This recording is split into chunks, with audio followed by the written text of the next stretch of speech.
il est à craindre une possibilité de pillage à grande échelle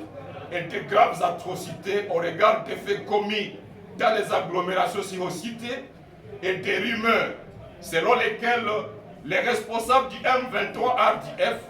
feraient miroiter à leurs combattants le rêve de se faire payer par le butin de guerre à l'occasion de la prise de Goma. Dans cette éventualité macabre, tout homme sensible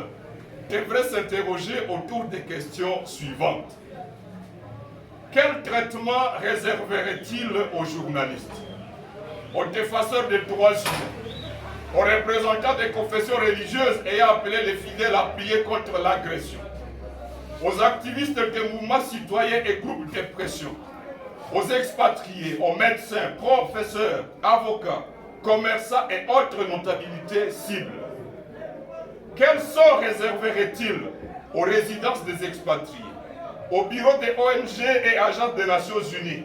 aux banques, aux coopératives et institutions de microfinance, aux magasins, aux supermarchés, aux boutiques, aux entrepôts, aux hôtels, aux pharmacies, etc. Quel serait à nouveau le sort des déplacés cantonnés dans des cas à Goma et à territoire de Nyiragongo, après avoir été successivement chassés des cas Rugabode à Rutshuru, des cas Nyongera à Kiwanja, des cas de Rumangabo et Kibumba par les mêmes terroristes? En vue de prévenir les effets difficilement contrôlables de la colère des populations injustement martyrisées, il est temps que M. Félix Tshisekedi, les FARDC, la MONUSCO, la force régionale de l'EAC, ainsi que les missions diplomatiques se ressaisissent en empêchant par tous les moyens aux terroristes du M23 RDF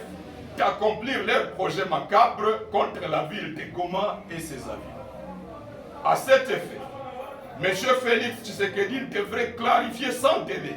auprès de la population le mandat de la force régionale de l'EAC